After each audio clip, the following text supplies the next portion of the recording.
단언컨대 지금 우리가 겪고 있는 국정 혼란의 주범, 국가 위기의 유발자, 헌정 질서의 파괴자는 바로 민주당 이재명 세력입니다, 여러분.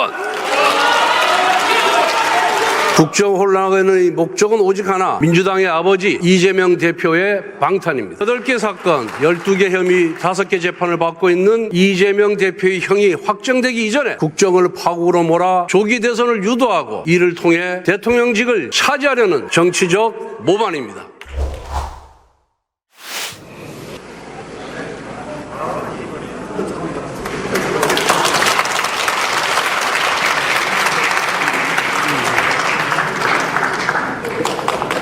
연설에 앞서 어제 그 어느 곳보다 안전해야 할 학교에서 충격적인 사건이 있었습니다. 우리 당은 진상규명과 재발방지 대책을 마련하는 데 앞장서겠습니다. 유가족께 깊은 애도를 표합니다. 존경하는 국민 여러분, 우원식 국회의장과 선배 동료 의원 여러분, 최상목 권한대행을 비롯한 국무위원 여러분, 국민의힘 원내대표 권성동입니다. 오늘 저는 무거운 마음으로 이 자리에 섰습니다. 지금 대한민국은 매우 힘든 시기를 지나고 있습니다. 12.3 비상계엄 선포, 대통령 탄핵소추와 구속기소까지 국가적으로 큰 위기를 겪고 있습니다. 국민 여러분의 불안과 걱정이 얼마나 크신지 잘 알고 있습니다. 집권 여당으로서 책임을 통감합니다. 진심으로 사과드립니다. 저는 지난 2022년 7월 21일 이 자리에 서서 교섭단체 대표연설을 했습니다. 새로 출범한 정부와 여당의 국정과제를 상세하게 설명드렸습니다. 그리고 2년 6개월이 지나 이 자리에 다시 섰습니다. 대통령은 직무가 정지되고 국정과제 추진은 보류 상태입니다. 왜 이런 불행한 사태가 있었는지 또 앞으로 무엇을 해야 할지 고민해야 합니다. 존경하는 국민 여러분, 현 정부가 출범한 지 3년이 채 되지 않았습니다. 하지만 그동안 적지 않은 성과가 있었습니다. 무엇보다 거시경제가 안정을 되찾았습니다. 수출은 꾸준한 증가세를 유지하고 있습니다. 어려운 요건 속에서도 지난해 경제성장률 2%를 지켜냈습니다. 1인당 국내 총생산은 36,000달러대에 진입했습니다.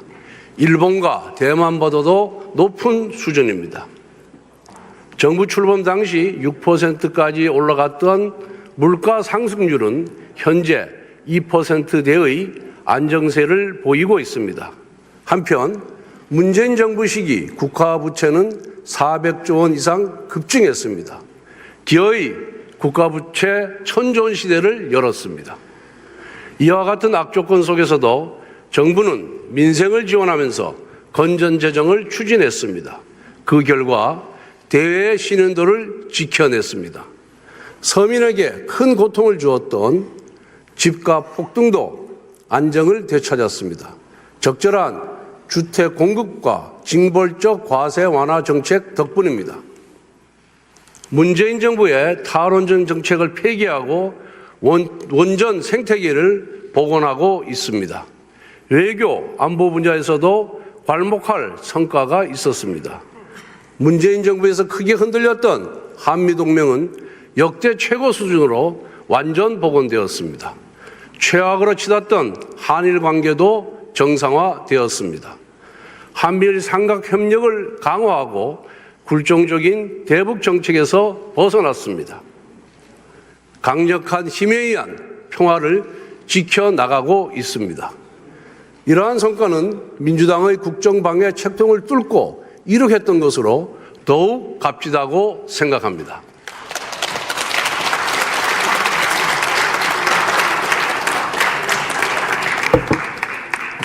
하지만 미완의 과제도 있습니다.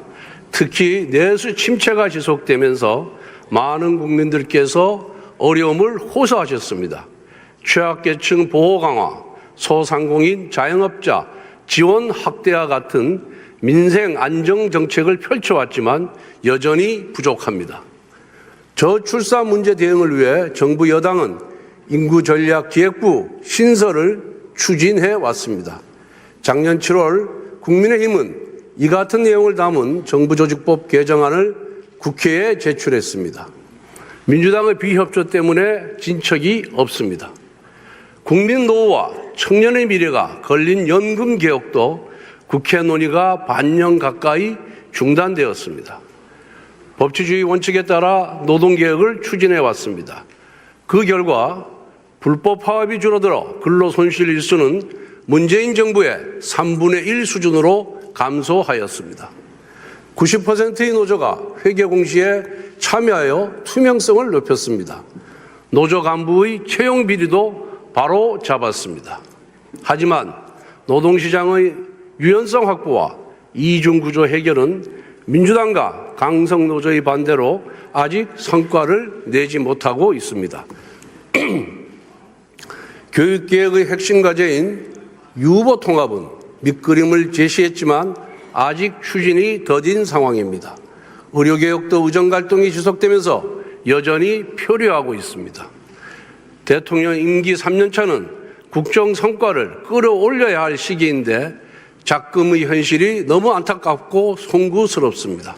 하지만 국민의힘은 마지막까지 여당의 책무를 다하겠습니다. 남겨진 국정과제를 흔들림 없이 추진하겠습니다.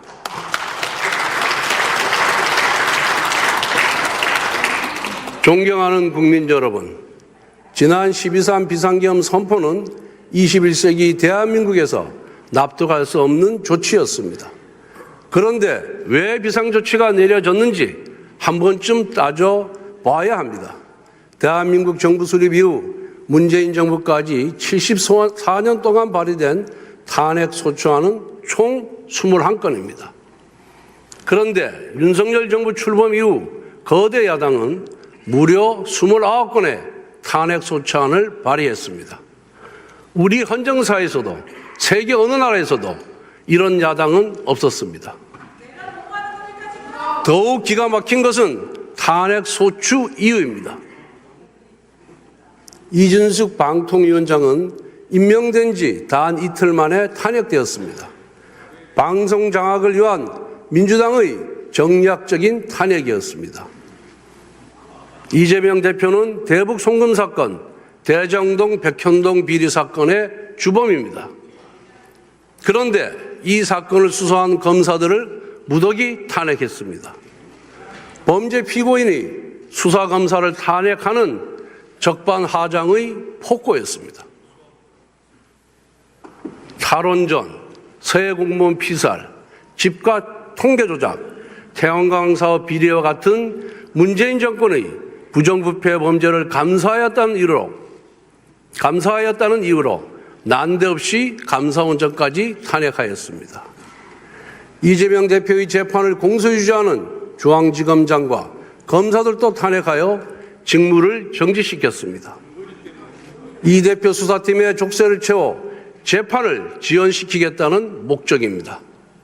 심지어 법무부 장관의 탄핵소추안에는 이재명 대표를 노려봤다는 황당무계한 사유까지 포함시켰습니다.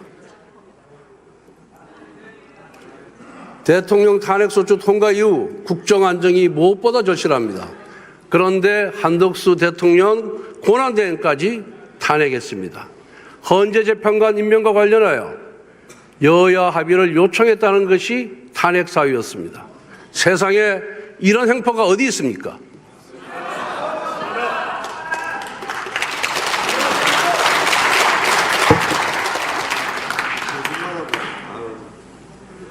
이것도 모자라서 민주당은 최상목 권한대행까지 탄핵하겠다고 시도 때도 없이 협박하고 있습니다. 여기에 더해 거대 야당은 현 정부 출범 이후 무려 23번의 특검법을 발의했습니다. 민주당이 발의한 특검법은 위헌적, 위법적 독소조항이 가득합니다. 그것도 여야 합의 없이 강행 처리하였습니다. 또한 야당은 예산 테러까지 했습니다.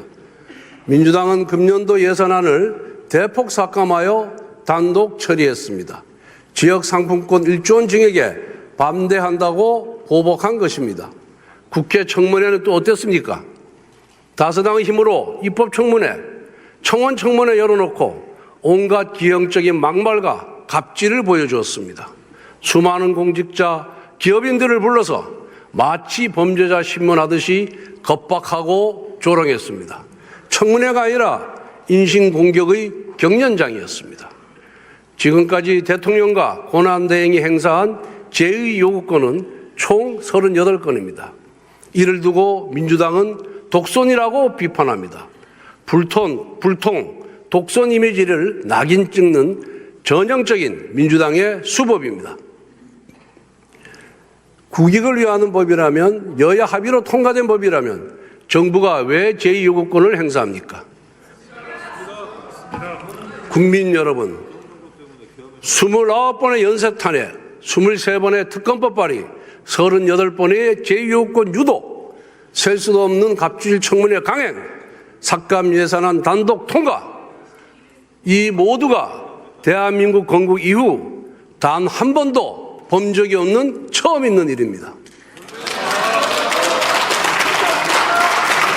의회 독재의 기록이자 입법폭력의 증거이며 헌정 파괴의 실록입니다.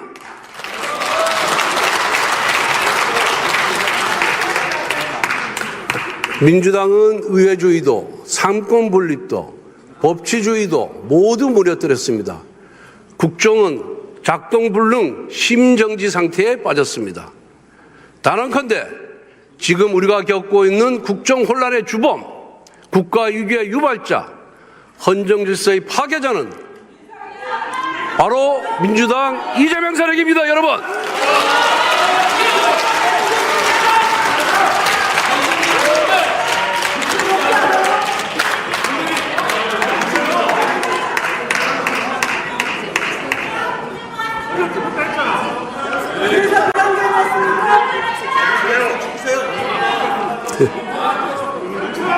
국정 혼란의 목적은 오직 하나, 민주당의 아버지 이재명 대표의 방탄입니다. 8개 사건, 12개 혐의, 5개 재판을 받고 있는 이재명 대표의 형이 확정되기 이전에 국정을 파국으로 몰아 조기 대선을 유도하고 이를 통해 대통령직을 차지하려는 정치적 모반입니다.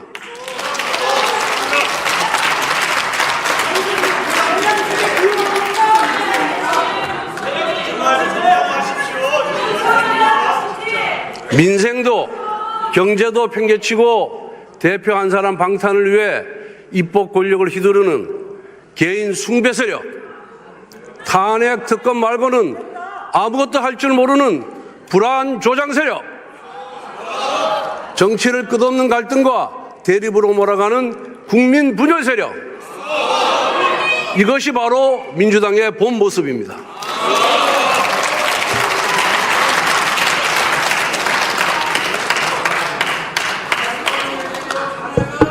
연설하는 사람이나 박수 치는 사람이나 수준 좀 높여주십시오. 그러세요. 적당히 얘기해주세요. 숨을 지키세요. 않습니까? 존경하는 국민 여러분, 대한민국에는 세 개의 기둥이 있습니다. 바로 자유민주주의와 시장경제, 그리고 한미동맹입니다. 민주당은 이 세 개의 기둥을 뽑아버리고 대한민국을 혼란과 쇠락의 길로 이끌려고 합니다. 한미동맹은 대한민국 외교안보의 근간이자 대한민국 번영의 밑거름입니다. 하지만 한미동맹의 역사가 순탄하지는 않았습니다. 80년대 운동권은 미제국주의 타도를 외치며 극단적인 반미투쟁을 전개하였습니다. 여기 계신 야당 의원님 중에서도 극렬하게 반미투쟁에 앞장섰던 분들이 있습니다. 이제는 생각이 좀 바뀌셨습니까?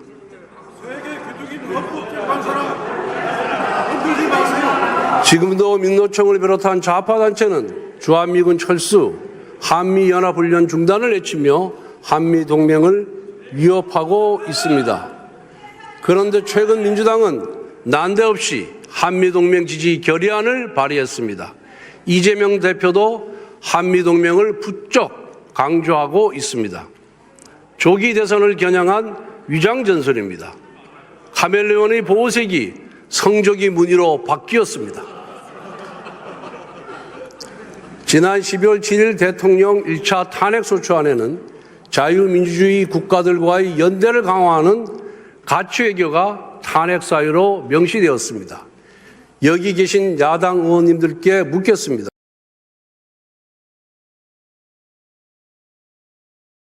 만약 그렇다고 생각한다면 여러분은 대한민국의 근간을 부정하는 것입니다. 과거 이재명 대표는 미군을 점령군이라고 했습니다. 주한미군 철수도 각오해야 한다라고 했습니다. 2017년 대선 당시에는 대통령이 되면은 사드 배치를 철회하겠다고 했습니다. 지난 대선 때는 공식 선거운동 첫날부터 사드같이 흉악한 거 말고 보일러를 놔드리겠다고 조롱했습니다. 만에 하나 지난 대선에서 이재명 대표가 집권하였다면 무슨 일이 벌어졌겠습니까? 한미 관계는 위기에 빠졌을 겁니다. 사드를 비롯한 안보 자산을 포기했을 겁니다. 주한미군 철수도 수수방관했을 겁니다. 자유민주주의 국가의 연대는 무너졌을 겁니다. 그 대신 북한에게 목을 매면서 종전선언이라는 종이 쪼가리 한 장을 구걸했을 겁니다. 국민 여러분, 대한민국은 경제력 세계 10위권, 군사력 5위의 강국입니다. 한미관계도 산업동맹, 경제동맹으로 더욱 확장해야 합니다. 대표적으로 원자력, 반도체, 조선업이 있습니다. 모두 안보와 직결된 전략 산업입니다. 원자력 분야에서 미국의 원천 기술과 강력한 외교력, 그리고 한국의 원전 건설과 운영 능력이 결합하면 강력한 시너지를 발휘할 수 있습니다. 그런데 누가 우리 원전 산업 생태계를 파괴했습니까? 바로 민주당입니다. 민주당은 작년 말에도 차세대 원전 기술인 소듐 냉각 고속로 연구개발 예산을 삭감했습니다. 70억 원에서 7억 원으로 줄였습니다. 예산 90%가 날아갔습니다. 반도체 산업 육성을 위한 반도체 특별법과 전력망 특별법 통과도 발목을 잡고 있습니다. 반도체와 전기가 부족한데 어떻게 첨단 산업을 육성합니까? 쌀 없이 밥 짓겠다는 거짓말입니다. 대한민국 조선업은 세계 최고 수준입니다. 미국 트럼프 대통령도 우리 조선업을 주목하고 있습니다. 우리 조선업계가 미 해군 함정을 유지, 보수, 정비할 수 있다면 조선업 발전은 물론 안보에도 도움이 될 수 있습니다. 그런데 첨단 미래형 조선업을 국가 전략 기술로 지원하는 조세특례 제한법 개정안이 민주당 때문에 국회 기재위원회 문턱도 넘지 못하고 있습니다. 동맹을 강화하는 전략 산업을 내팽개치면서 어떻게 한미동맹을 강화할 수 있습니까? 아울러 지금 동유럽, 중남미 국가에서 우리의 우수한 K방산 수입을 원하고 있습니다. 그런데 국방장관의 공석으로 고위급 협상에 큰 차질을 빚고 있습니다. 최대행은 국방장관을 즉시 임명해서 국가안보와 방산 수출에 만전을 기해 주시기 바랍니다.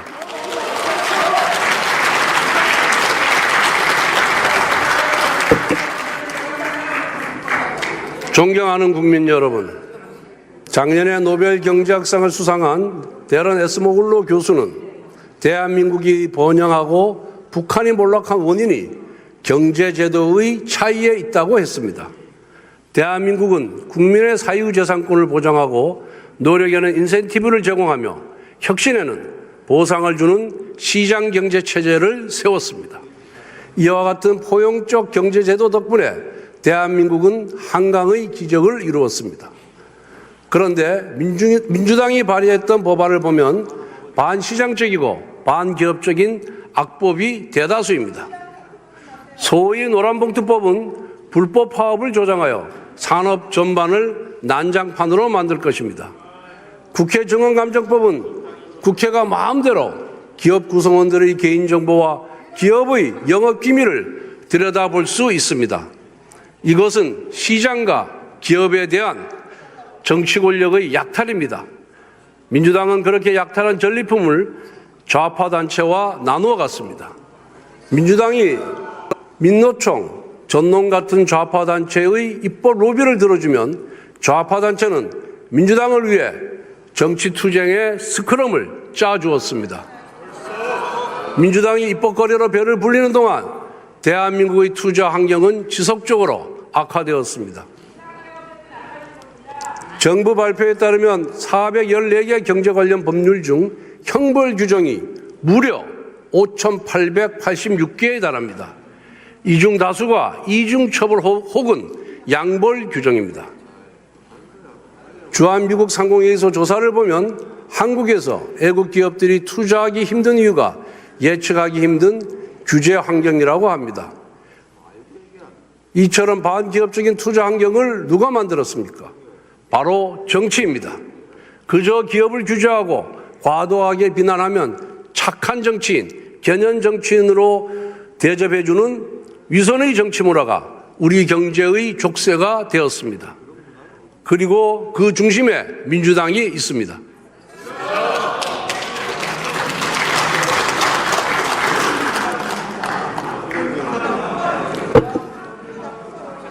상속증여세와 법인세 감면은 세계적인 추세입니다. 그런데 민주당은 세제 개편을 부자 감세라는 선동으로 가로막았습니다. 지난 2017년 민주당 대선 후보 경선 당시 이재명 후보는 영업이익 500억 이상 대기업 440개에 대해 법인세를 30%까지 올리겠다고 공언한 바가 있습니다. 성남시장을 할 때는 재벌 체제 해체에 정치 생명을 걸겠다고 했습니다. 이와 같은 이재명 대표의 경제 극단주의는 기본소득에서 정점을 찍었습니다. 성남시장 때 2,800만 명에게 100만 원씩 기본소득을 나눠주겠다고 밝혔습니다. 경기지사 재직 당시에는 기본소득은 필생에 이루고 싶은 정책이라고 했습니다. 그런데 그 막대한 비용을 어디서 마련합니까? 지난 대선 당시 이재명 후보는 데이터세, 인공지능 로봇세, 국토보유세를 거두면 기본소득 재원을 마련할 수 있다고 했습니다. 그야말로 신기루 같은 이야기입니다. 지구상에서 기본소득을 도입한 나라는 단 하나도 없습니다. 그런데 최근 이재명 대표는 실용주의를 표방합니다. 기업 경쟁력이 국가 경쟁력이다. 기본소득 재검토할 수 있다. 지금은 성장이 시급하다며 자신의 과거를 전면 부정하고 있습니다. 하지만 정치적 유불리에 따라 바꾼 말들은 언제든 강성 지지층이 원하는 포퓰리즘으로 회귀할 것입니다.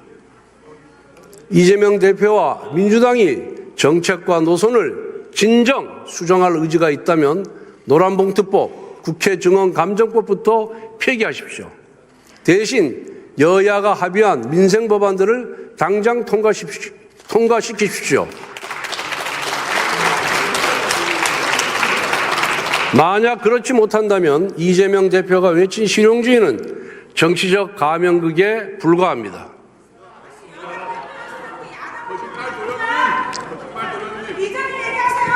존경하는 국민 여러분, 대한민국 자유민주주의가 위기에 봉착했습니다. 이미 민주당은 지난 2018년 헌법 제4조에 규정되어 있는 자유민주적 기본질서에서 자유를 삭제하려다가 실패했습니다. 이것은 자유민주주의에 대한 야당의 강한 반감을 상징적으로 보여줍니다. 최근 민주당은 인터넷 커뮤니티 카카오톡을 통해 소위 가짜 뉴스를 유포하면 일반인도 고발하겠다고 선언했습니다. 그리고 민주파출소 같은 회개한 홈페이지를 만들어 신고도 받고 있습니다. 당 대표가 검사를 사칭하더니 당은 경찰을 사칭하고 있습니다.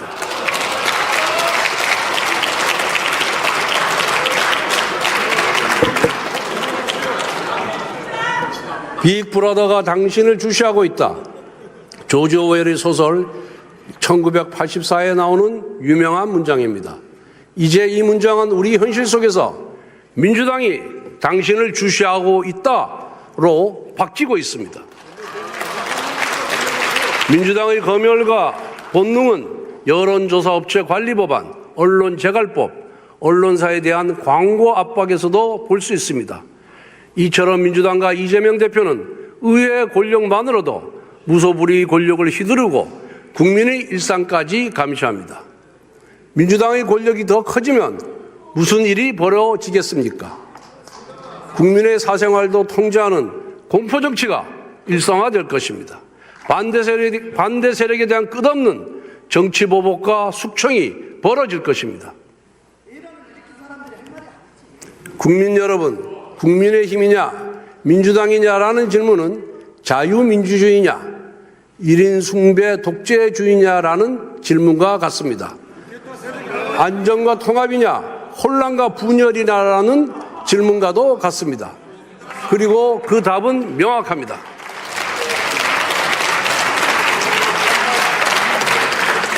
존경하는 여야 의원 여러분, 파도를 탓하지 말고 바람을 없애라는 옛 말씀이 있습니다. 문제의 근본 원인을 찾아 해결하라는 뜻입니다. 저는 우리가 겪고 있는 정치 위기의 근본적인 해결책은 개헌이라고 생각합니다. 87년 체제 등장 이후 5년 단임제 대통령 8명이 있었습니다. 그중 3분이 탄핵소추를 당했고 4분이 구속되었습니다. 4명 모두 국힘당. 이것은 개인의 문제를 뛰어넘은 제도 자체의 치명적인 결함입니다. 이제는 악순환의 고리를 끊어버릴 때가 되었습니다. 문제 해결의 핵심은 권력의 분산을 통한 건강한 견제와 균형의 회복입니다. 대통령에게 과다한 권력이 집중되면 대권을 차지하기 위한 여야의 경쟁은 사생결단이 됩니다. 극단적인 정쟁이 대통령 임기 5년 내내 계속됩니다. 또한 지금처럼 야당이 의회 권력을 장악하면 대통령의 실패가 야당 집권의 길이 됩니다. 그렇기 때문에 사사건건 국정 운영을 방해하고 파국으로 몰고 갑니다. 이러한 권력 구조 하에서 정상적인 국정 운영은 불가능합니다. 그래서 대통령은 재앙으로 시작해서 식물로 끝납니다. 국회는 4년마다 최악이라는 평가를 반복합니다. 이제는 제왕적 대통령의 권력을 분산하고 제왕적 의회의 권력 남용도 제한할 수 있는 구조를 고민해야 합니다. 국회의원 선거법 개정도 전향적인 검토가 필요합니다. 민심을 왜곡하는 준연동형 비례대표제를 폐지해야 합니다. 선거구제 역시 개편이 필요합니다. 협치와 공존이 가능한 구조로 가야 합니다. 선거 일정을 합치는 것도 중요합니다. 지금처럼 대선, 총선, 지방선거를 모두 따로 실시하면 국력은 낭비되고 책임 정치를 구현하기 힘듭니다. 수많은 국가 원로와 언론계, 학계가 개헌을 주문하고 있습니다. 국민 여론 역시 개헌이 필요하다고 합니다.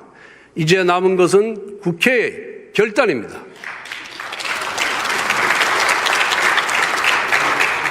(2022년 9월) 이재명 대표도 바로 이 자리에서 개헌 필요성을 역설한 바가 있습니다. 그런데 지금 민주당과 이재명 대표는 개헌을 애써 외면하고 있습니다.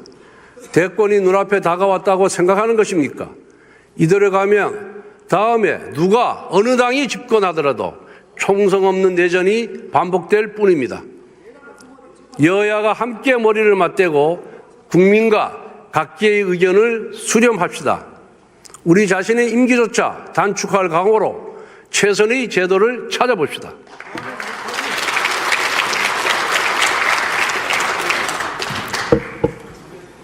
존경하는 국민 여러분, 정부는 의료개혁을 추진해 왔습니다. 정부가 의료계의 목소리를 세심하게 수렴하지 못했고 조급한 측면도 있었습니다. 그렇지만 필수 의료를 정상화하고 지역 의료를 살리기 위해서는 의료개혁이 필요합니다. 의정대화를 다시 시작합시다. 의료 현장의 정상화를 위해 국민의힘은 정부 의료계와 함께 지혜를 모아가겠습니다. 우리 당은 작년 말에 대한의학회 등 6개 단체가 요구한 전공의 수련 특례와 입영 연기 적용을 정부에 관철시켰습니다. 교육부총리도 2026년 의과대학 정원 문제를 원점에서 논의하겠다고 약속했습니다. 아울러 민주당의 책임 있는 역할을 촉구합니다. 그동안 민주당은 국가적 중대 현안인 의정 갈등을 수수방관하며 정치적 반사 이익만 취해왔습니다. 국회 제1당원으로서 지극히 무책임한 태도입니다. 정책에 쓰는 힘의 10분의 1만이라도 민생 현안에 쓰기를 바랍니다.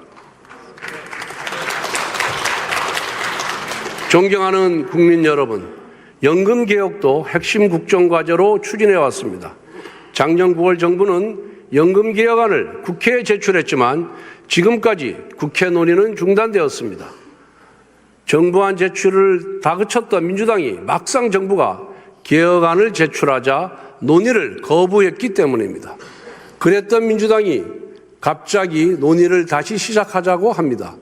보건복지위에서 모수개혁부터 하자고 주장합니다.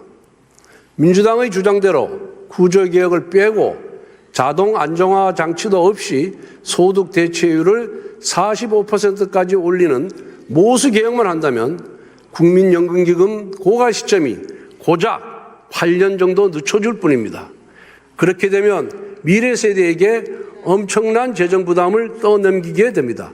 우리 세대가 좀 더 혜택을 누리자고 우리 청년들에게 빚더미와 암울한 미래를 물려주면 되겠습니까?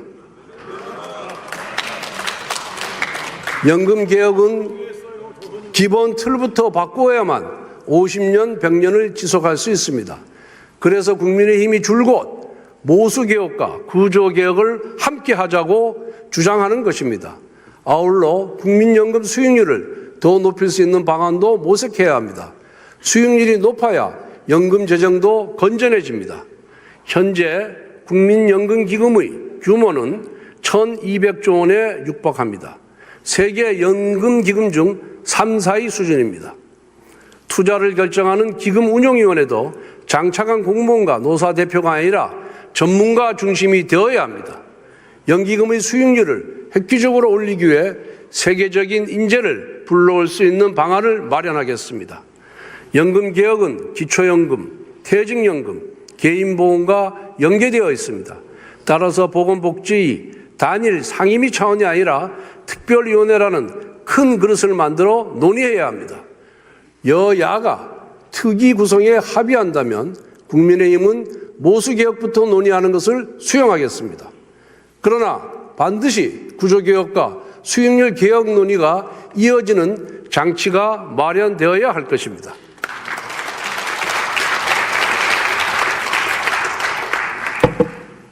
존경하는 국민 여러분, 민주당은 불과 한 달 전에 금년도 예산을 4조 넘게 삭감하여 일방적으로 처리했습니다. 그런데 이제 와서 추경을 하자고 합니다. 국가 예산을 이렇게 당리당략으로 분탕질하면 안 됩니다. 추경을 입에 담기 전에 국민들과 모든 공직자들께 사과부터 하십시오.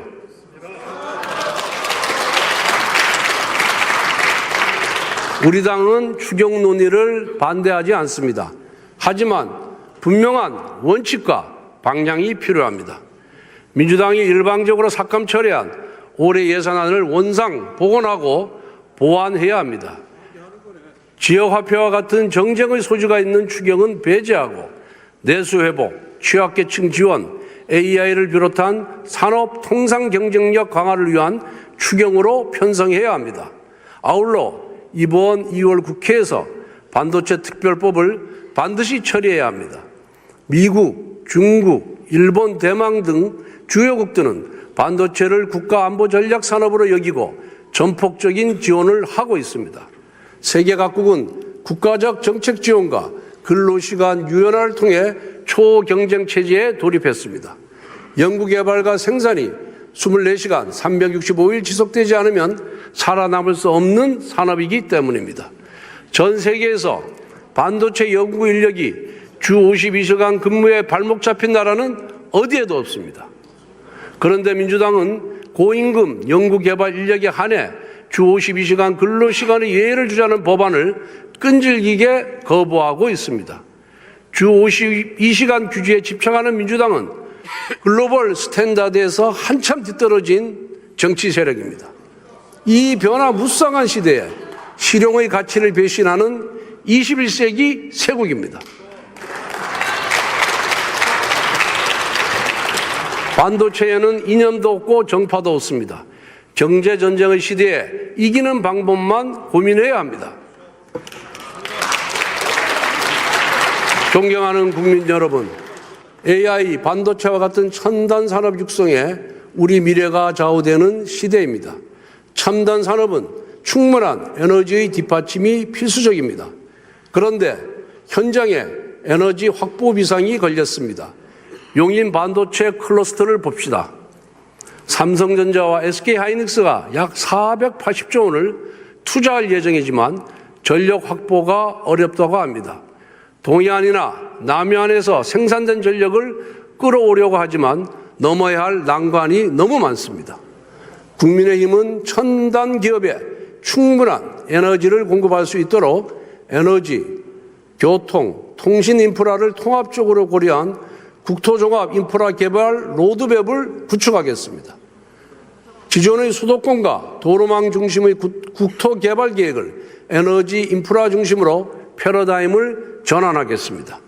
막대한 전력이 소요되는 첨단 산업을 에너지원과 송배전 기반 시설을 갖춘 지방으로 이전하도록 유도하고 그에 따른 세제, 보조금, 교육, 의료, 문화 인프라 같은 다양한 인센티브를 파격적으로 제공하겠습니다.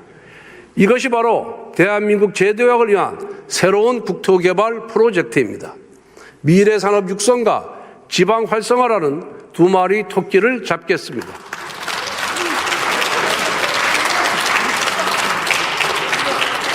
존경하는 국민 여러분, 올해는 광복 80주년이 되는 해입니다.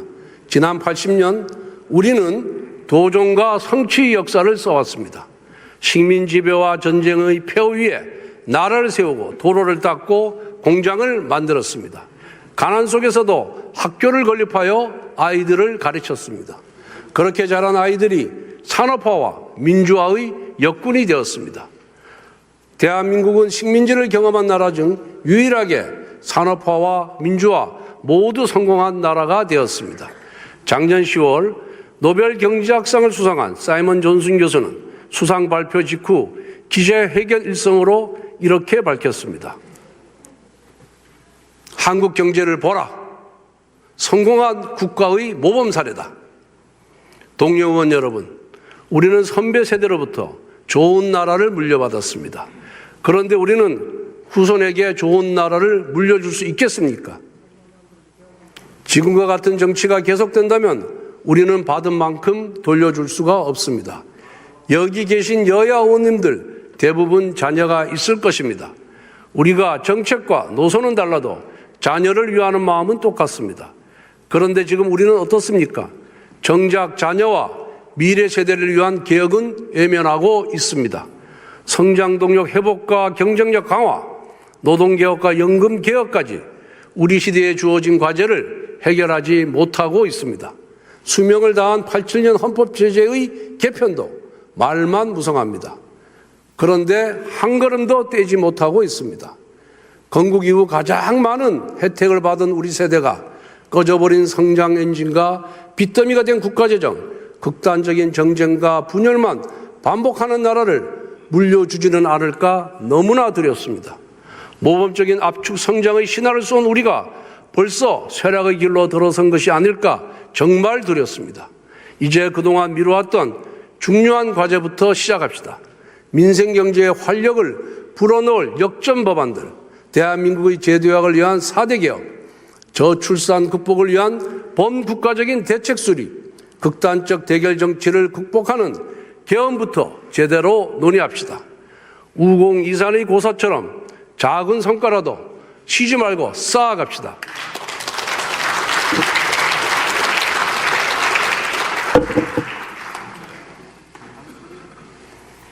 존경하는 국민 여러분, 국민의힘은 대한민국의 정통 보수 정당입니다.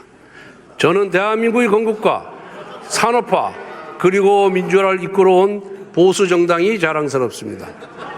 물론 우리 과오도 아픔도 있었습니다.